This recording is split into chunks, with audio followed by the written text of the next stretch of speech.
મેથીની ભાજીના થેપલા.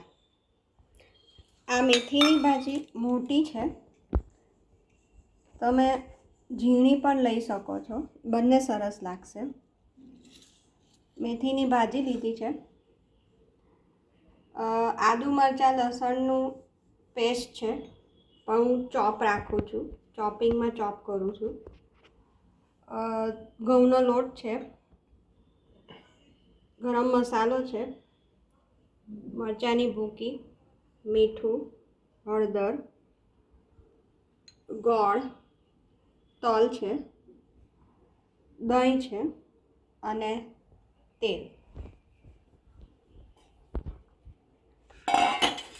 પહેલાં આપણે ભાજી લઈશું.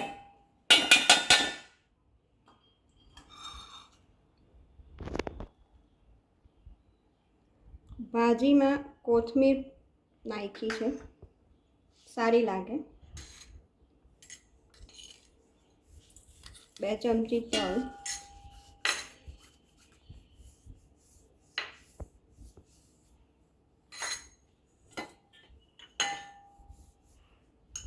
થોડી હળદર, થોડી મરચાંની ભૂકી, માપ પ્રમાણે મીઠું,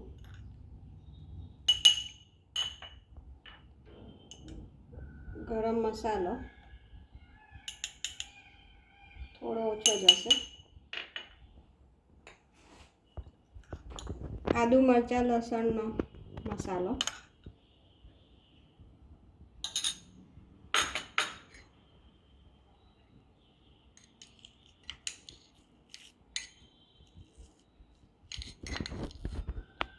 આશરે 2 ચમચી જેટલો ગોળ જશે. થોડા મીઠા હોય તો જ સારા લાગે.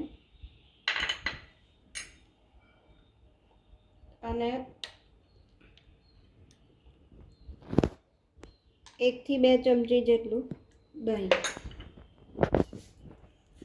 આ બધું આપણે મિક્સ કરી દેવાનું.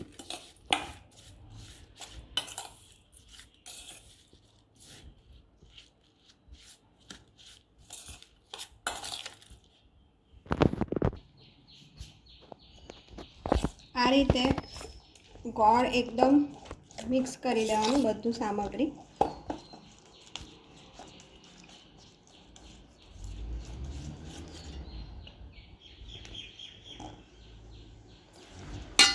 હવે હાથથી મિક્સ કરીને થોડો થોડો લોટ ઉમેરતા જવાનું, કારણ કે આમાં પાણી નહીં આવે, આનું જ મિશ્રણથી લોટ બંધાશે.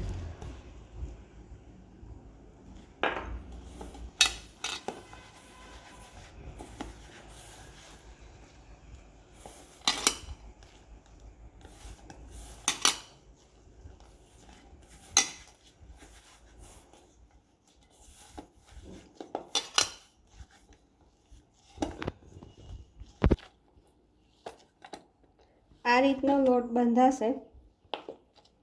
હવે તમારે લોટ ઉમેરવો હોય તો થોડું દહીં કે પાણી છાંટી શકો, પણ ભાજી વધારે હોય તો થેપલા સારા લાગે. હવે આપણે મોણ નથી નાખ્યું, એટલે અહીંયા જ થોડું તેલ નાખીને બરાબર મસળી લેવાનું છે.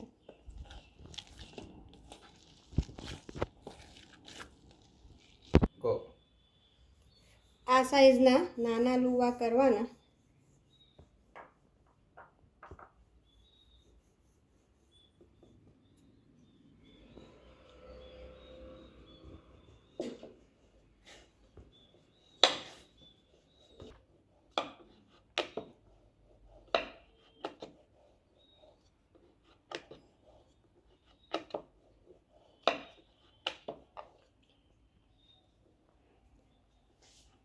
તાવી તપાવી દીધી છે.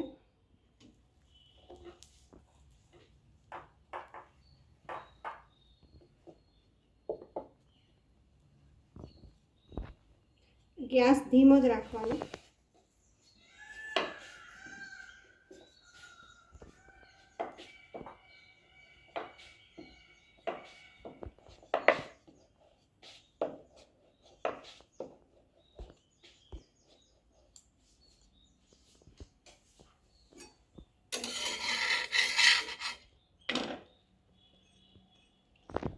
આ રીતે ફેરવ્યા બાદ થોડો ફાસ્ટ કરવાનો.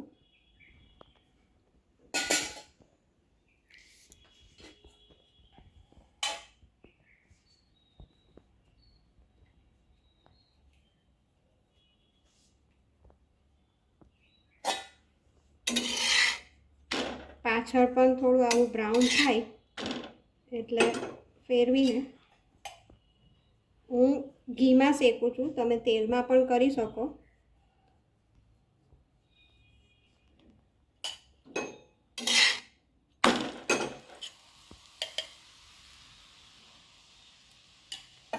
હવે આ ભાખરી બનાવવાનું જે છે એનાથી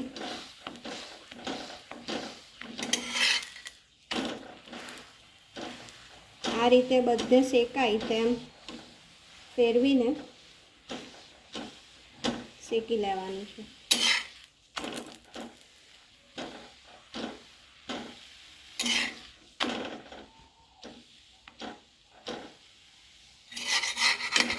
થેપલું રેડી.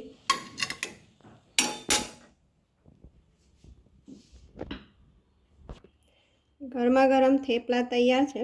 એને તમે દહીં સાથે ખાઈ શકો. કેરીનો છૂંદો, ગોળ કેરીનું અથાણું, મેથી અથાણું કોઈની પણ સાથે સારું લાગશે. ઇવન ચા સાથે પણ સારું લાગશે અને કોઈ પણ સબ્જી શાક સાથે પણ ખાઈ શકો છો.